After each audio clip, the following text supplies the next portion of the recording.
everyone, welcome to my channel, Budget for Success. Woo!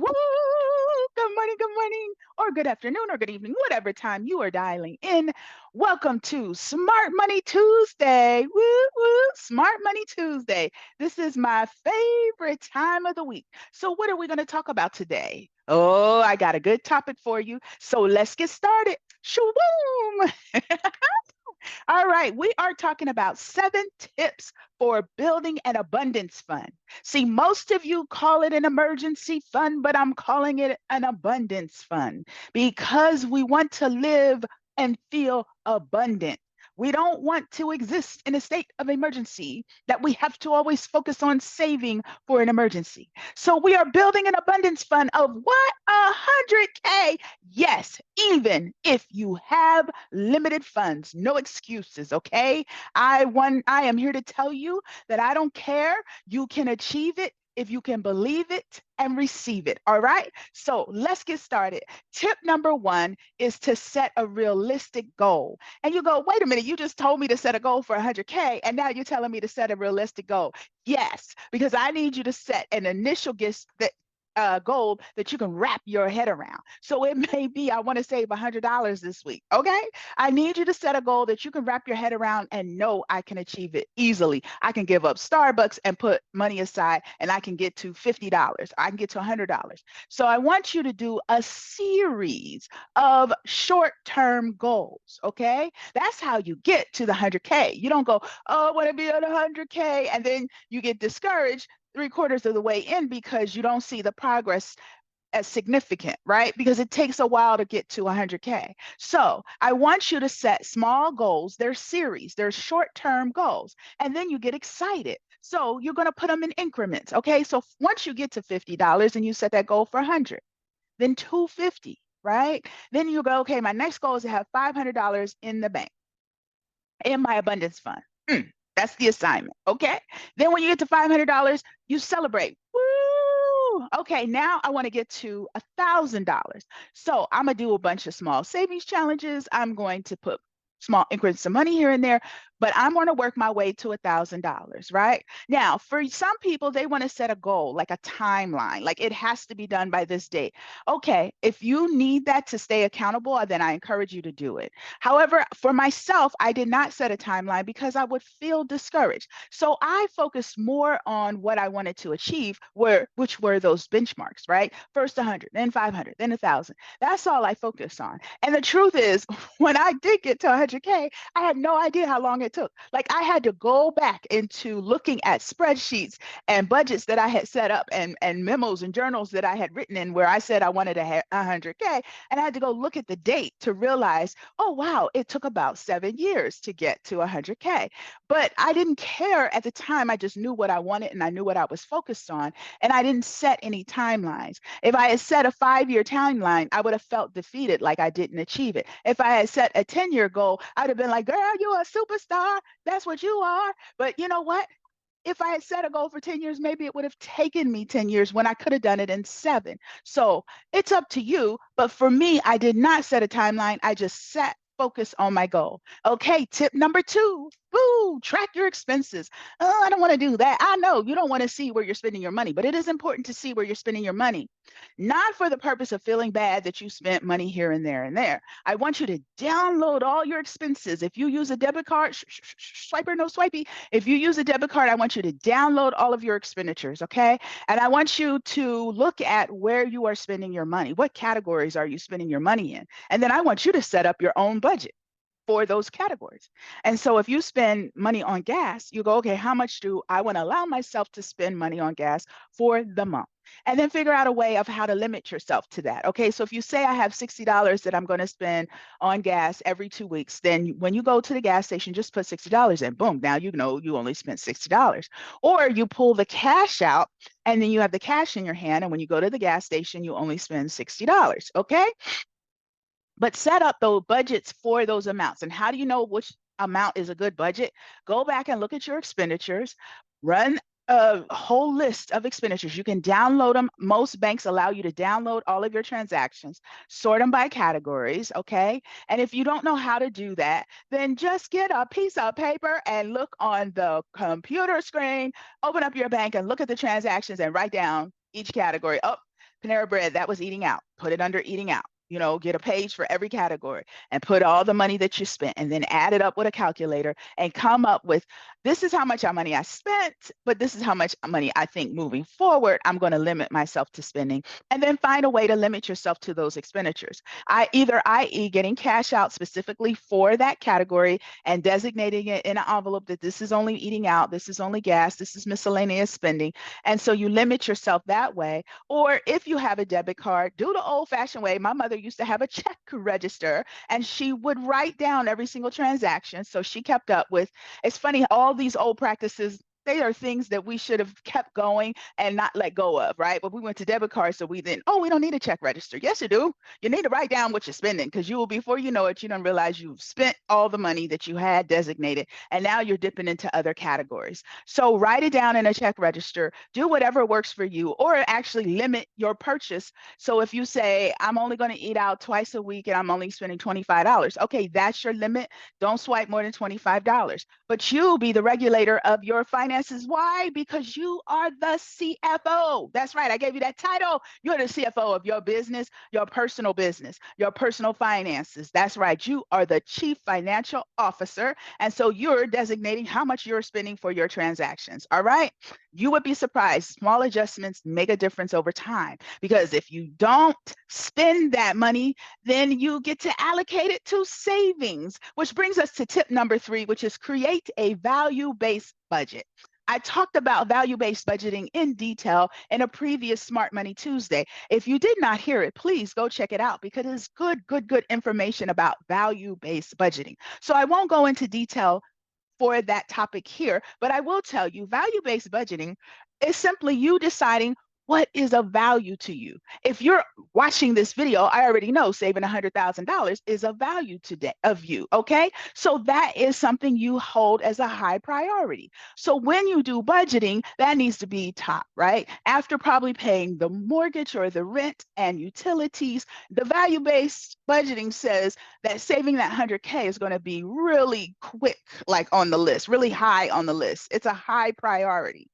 Now, let's also get in touch with why do you value saving 100K? Does it mean more financial freedom for you? Does it mean having a sense of security for you and your family? Does it mean you get to put a down payment on a home? I mean, you really got to connect it to something that means something to you, right? Because that's what value-based budgeting is all about. It's really helping you dial into those things that you value. So you make those a higher priority when you are distributing money. I have a client whose mother told her that she didn't know the term value-based budgeting, but she knew that she would always save her money first when she got paid. Whatever was left for it was for paying bills. And if she didn't have enough money to pay the mortgage or the utilities or other bills, she would go find a way. She would go do some side jobs, some side hustles, go look at stuff around the house and sell it. I mean, whatever was needed to do to pay the bills because she knew she wasn't going to sit in the house with no lights on or no food. So she knew she could get the money for those things. But she was saving first because that was her priority. And I'm like, shout out to mom. Whoop, whoop. That's a wonderful principle. That worked for her. That created the savings that she needed. Okay. And so you've got to find the things that work for you. What is going to help you trick yourself into putting money to the areas that you value the most? And make that abundance fund one of those priorities and connect it to something that is of value to you, your family, your kids, your future, your college education, your safety, your security, maybe getting a home in a nice neighborhood, whatever it is, right? That you value, connect that abundance fund to it and make that a priority. Now, moving to tip number 4, automate your savings. Okay, I have shared this before and I will keep sharing it because I want you to set up an automatic savings plan, not just one, maybe 2 or 3, because we are on a mission, right? So we have one that maybe we put into a savings account connected to our checking account and it's $25 a week, $50 a week, something that's automatic. It would have been money you would have spent anyway, running to the store, going to Target, okay, Walmart, okay? So value what you value. So put that money automatically into that savings account. Now, go if you're on a if you get a paycheck, I want you to start moving money out of your paycheck into the different savings accounts, investments, whatever, automatically before you see your check. Call your job and go, hey, I need you to put $50 over here, $100 over here, $250 over there. Gradually increase that amount as time goes on, whether you get a raise or you just, decide it's time now. I've tightened up my budget. I can absorb more money into savings. So just increase that amount over time. Take your time, small increments, celebrate, but have that money automatically coming out. If you're a business owner, every time you receive money, you should put money aside for taxes, right? That's important, right? Guess what? You should put money aside for you, right? So before you pay all your business expenses and your bills, you should take a portion of that revenue that you receive. You decide what's comfortable, 5%, 3%, 2%, 1%.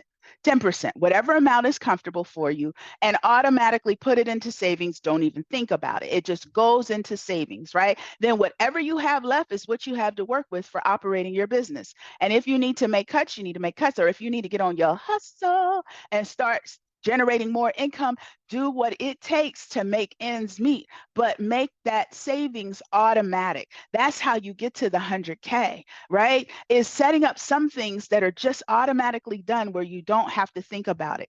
Now, once you have all this money over here, over here, over here, over here, you have an investment account, a savings account, a Robinhood account, whatever. I need you to get a spreadsheet. If you don't do spreadsheets, get a piece of paper and write down how much you have saved in every single account. And you must do this at the maximum monthly, right? But I would hope you would do it weekly.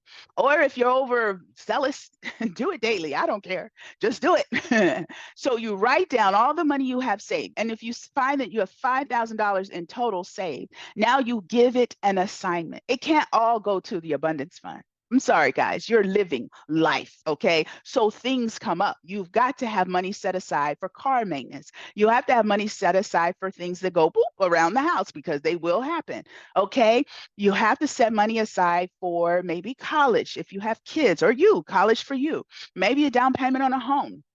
I don't know, but whatever categories, vacation, you're going to need a vacation. You're going to need a date night. You're going to need other things. So put small amounts to each of those categories. Do it on paper or do it on a spreadsheet. Say I have $5,000. How much of that money is going to a special project I'm working on? So $200. Okay. And then I'm going to put $50 over here to this category, right? And so at the end of the day, when you add it all up, you have your $5,000 and you have a good portion of that set aside for your abundance fund. Yes, you have abundance fund, right? You also maybe have month ahead. I want to have a month ahead of expenses, or 2 months ahead, or 3 months ahead, right? So you're putting the money that you have saved into the different categories. Now that money has an assignment and you're only spending it for those categories. So if you go on vacation, whatever you have designated for vacation, that's what you're spending. If it's not enough, keep saving, okay? If you pull it from another fund, say Christmas or holiday, because you go, oh, I still have more time to save for Christmas. Okay, you can pull it, move it, and do your vacation. But just know you now need to bump it up for Christmas because Christmas is coming, y'all. It's coming. It comes every year. So you want to be ready. But make sure you're valuing the different categories that you have your money in so that you respect those categories. Large businesses do this. This is a practice that works. They designate in their budget how much they're spending each year for various categories, and they stick to it. Some companies will let you move money from here to there, but you cannot overspend. You cannot spend more than what is in the budget. It's a violation. You could lose your job messing around like that. So you have an amount set, and that's what you stick to. It works for large companies. It could work for you. Also, be sure that the money is earning interest. You guys have heard me talk about compounding interest. If you did not hear the video that I did on compounding interest and dollar cost averaging, I need you to go to some Smart Money Tuesdays and replay them, because there was good information shared about how your money grows when you let the interest compound, okay? So I need you to make sure it's in an interest-bearing account. All right, now, where else are we at? What else? We are at tip number 5. Woo! Okay, increase your income and expect windfalls of money. You go, girl, you crazy. Like all I have coming in is my check. That's because that's all you think about coming in is your check. Why don't you expand your horizons and allow the universe to bring you more money from different directions? You get a refund, you get a rebate, you get this, you get that. Look for those opportunities to allow this extra money and windfall to come your way. Expect it. Have an expectation of it. Also, look for side hustles, okay? I've shared with you, connect with your passion. What do you love to do? What do you enjoy doing? What just drives you? And then let's figure out how to monetize it, okay? Let's make some money behind it. Just think about how can you make money doing what you love. Do some freelance work.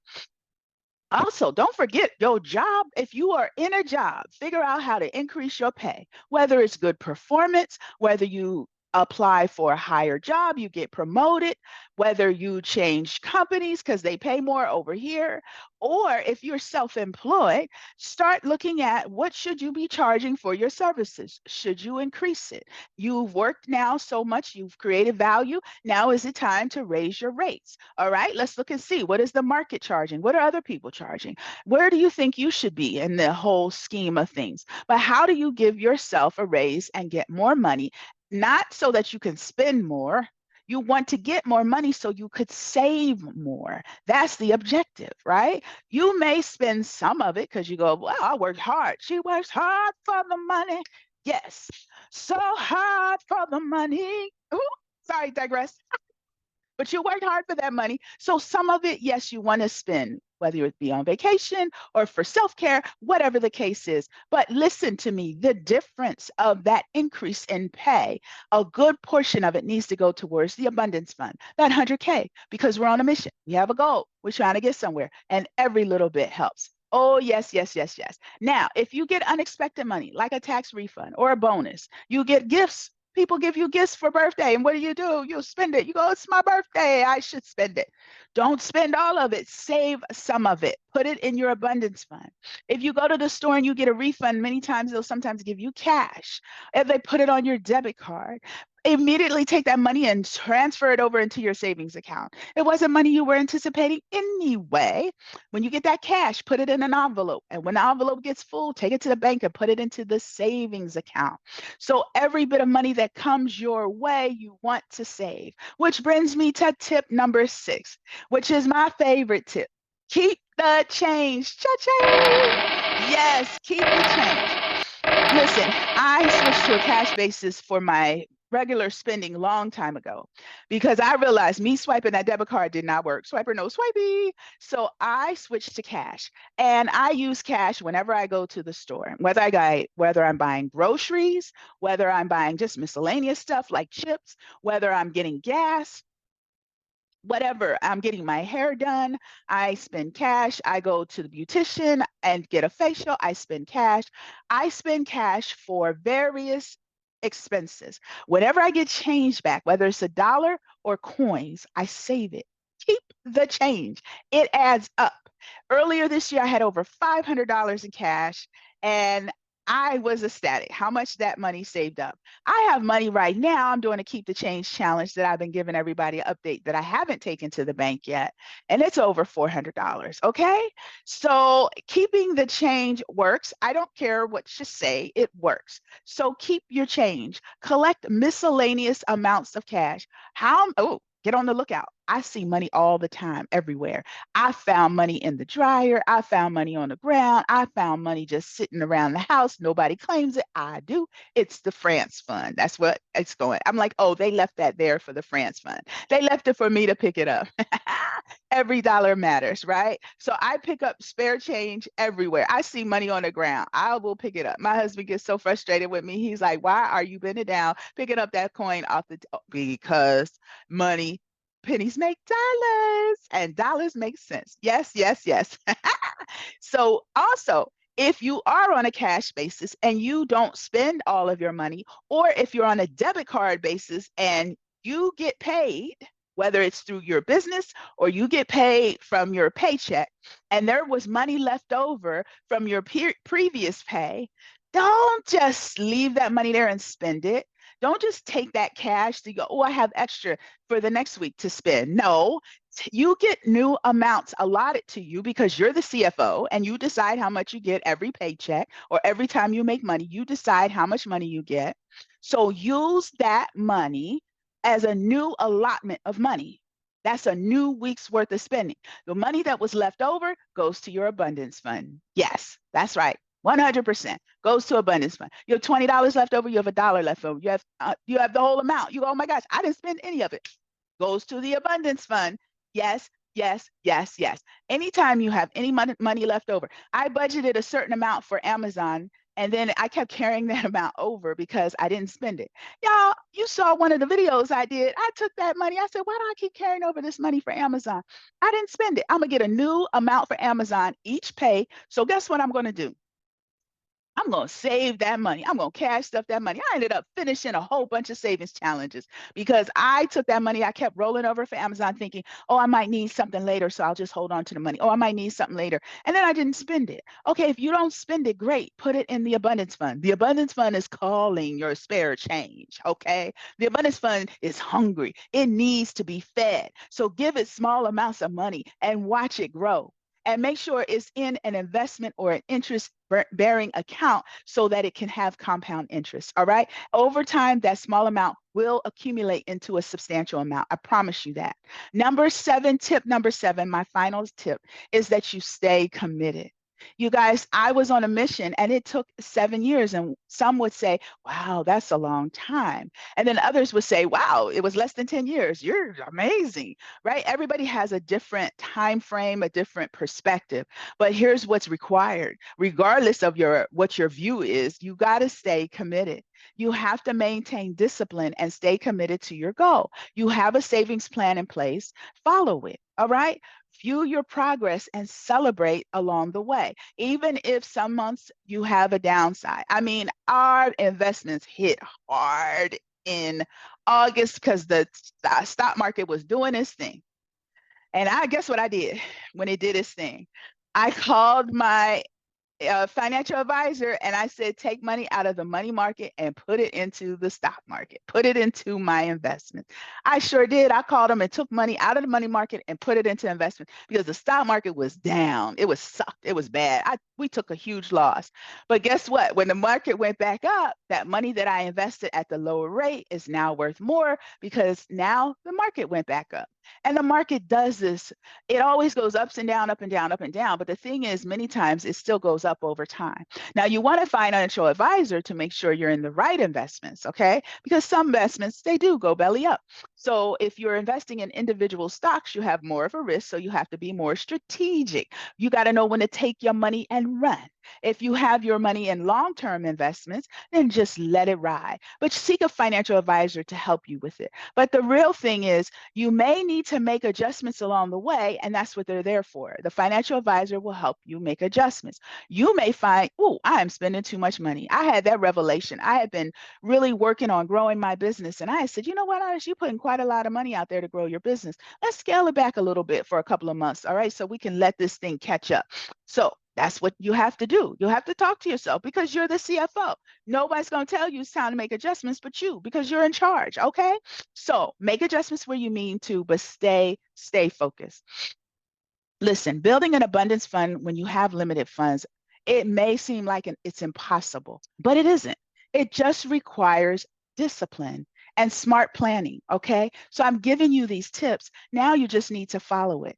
Follow these tips and create your safety net, that thing that you're saving for. And secure your financial future, because whatever habits that you form to save 100K can be used in other areas of your life. So these are valuable tools that you will acquire along the way, and you'll feel so successful in the end.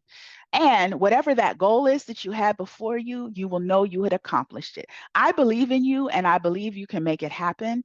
This abundance is not limited to any one particular person. It is for all of us to have an experience if we only believe and stay disciplined and focused on our goal. That's all I have for you guys. I know you can do this. I believe in you. Now I need you to believe in you. All right. If you like this video and you want more videos, more Smart Money Tuesday, Onyx, then what I need you to do is like, comment, and subscribe to Budget for Success. Bye for now. Love you guys.